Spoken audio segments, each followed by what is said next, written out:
Yes guys, welcome back to another video. Welcome to the George Benson football channel for 6 things that we learned from Chelsea 1, Aston Villa 1. It's another game that Chelsea go without a win. It's now just 1 win from our last 5 in the Premier League, which is not good enough. I'm going to try to give you today the most balanced feedback that I can from this one.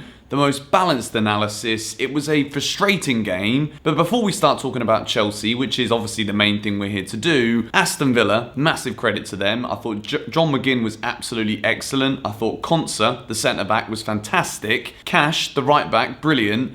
They're actually one of the best teams that I've seen play for quite some time. I thought even though Arsenal beat us and they played well at the weekend, I thought considering this Aston Villa team didn't really make many changes, if any, and we managed to make 5 or 6 changes to the starting 11, the energy that they had right until the end of the game was exceptional. And I think if you're an Aston Villa fan watching this video, you should be proud of what your team are doing right now. It was fantastic from them, not good enough from Chelsea, only a point at home against a team that, well, Aston Villa, I've already given them the praise. They're a good side, they've been in brilliant form, but we've got to be winning these kind of matches, haven't we? I'd love to hear what you guys have to say in the comments down below. But whilst we're here, if you're not yet subscribed to GBFC, I make these videos after every single game. I'd love to see you subscribe, and if you could hit the like button on this video today, it would be a massive help for me. But without any further ado, let's get into the boxes. And box number 1 is a green box for Olivier Giroud. Again, the man started. I thought he'd start. I went with a front 3,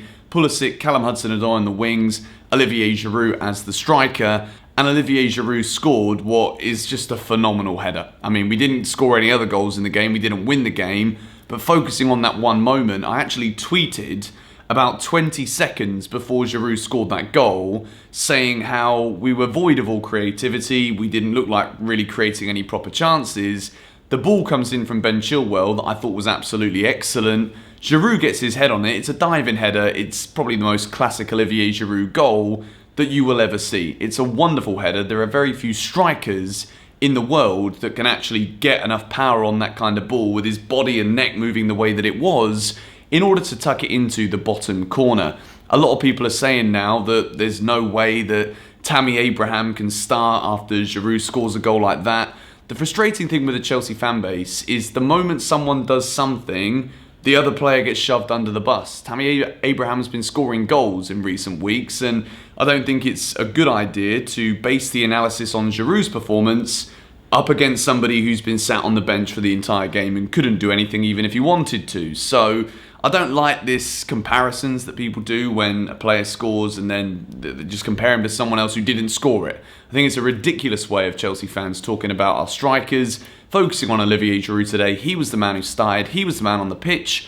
I thought he was very good indeed. I thought there were a couple of times where he tried to chest the ball down to Chelsea players that were trying to approach him, to run with him. And yeah, we didn't really create much more for him than the goal, but I thought he was very decent today. Box number 2 is probably the main talking point really from what I want to say about this. It wasn't a bad performance in the sense of we didn't play awful. The intensity was a bit better than it was against Arsenal. It wasn't great, it wasn't what I wanted it to be, but it was better.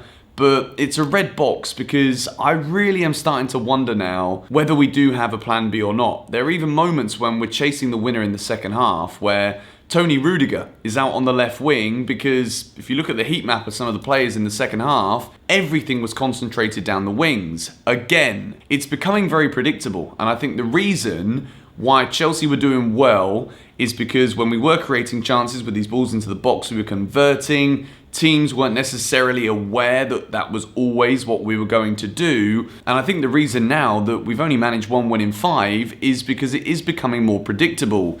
Yes, we didn't have the deliveries of Reece James today. Ben Chilwell's ball in was very good for Giroud, and Chilwell looked very dangerous going forward because Bertrand Traoré just refused to track back for 70 minutes of the game, and in the last 20, I think Matty Cash, the Aston Villa right back, got his point across enough to say, if we're going to get something from this game, you got to come back and help, because as you can see, all Chelsea do is throw it to the wings and try and put it in the box. And Aston Villa defended so well that predictable nature of the way we played just wasn't fruitful enough whatsoever. I want to see us doing more in the middle of the park. The interchanges that we have, if you really analyse the passing that Chelsea do, there is so much of it that just goes around the back to the wing. We try and put the ball in.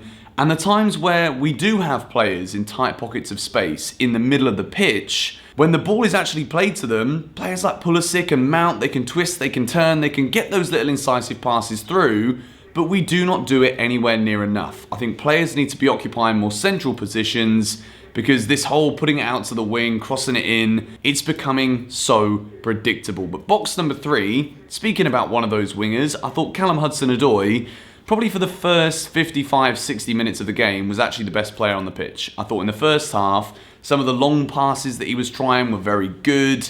Again, something that we might not have seen in the younger years of Callum Hudson-Odoi's time at Chelsea. I know he's still very young, but the first few times we saw him break into the team, there was big questions asked about whether or not he could do a job defensively.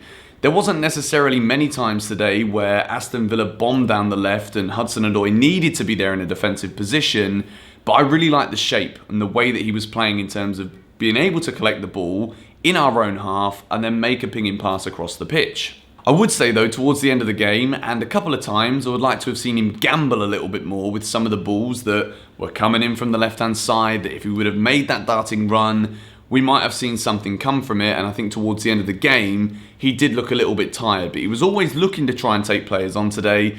Didn't do it as often as I would like. I think Callum is that player where if he just gets it in his head every time he has the ball and is one-on-one, just take the man on. Do it every single time.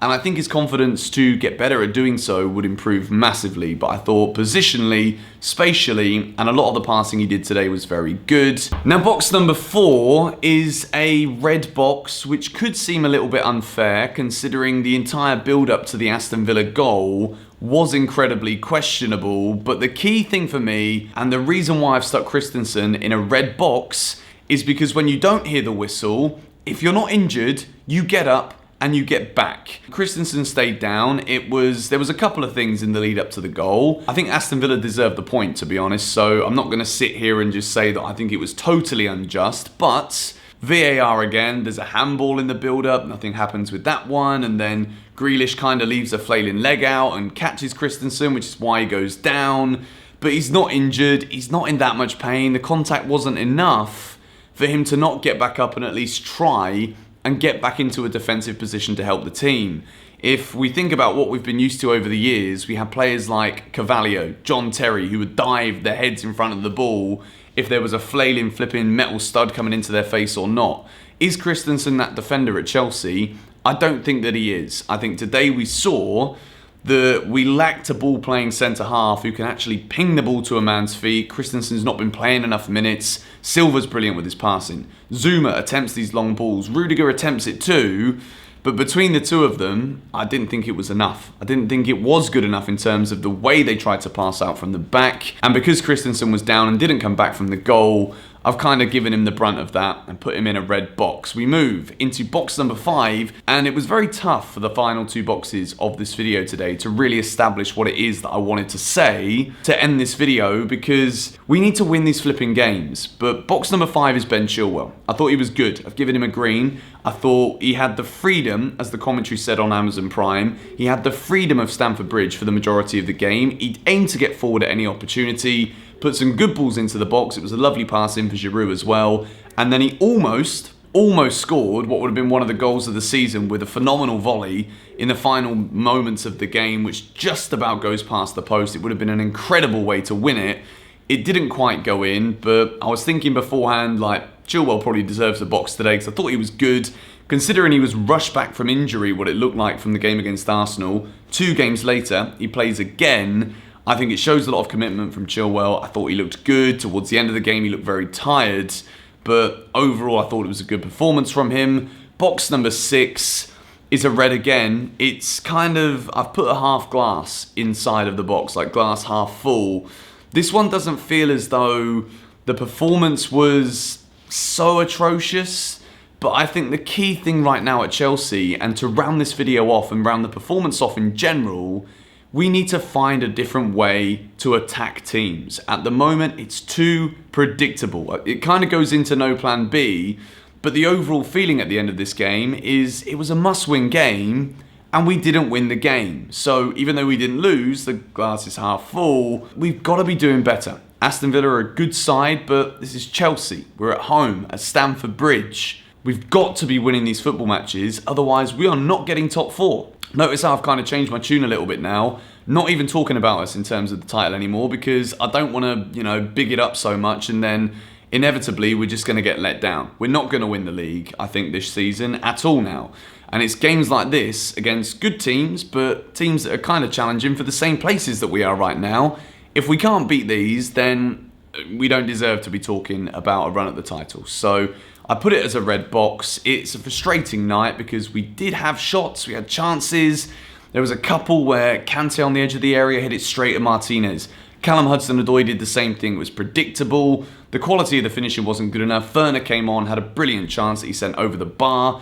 Kai Havertz, there were a couple of nice touches in there, here and there, but it wasn't really that impactful substitution that would have changed the game and won it for us, which is what we need them to do when there's over 120 million coming off the bench.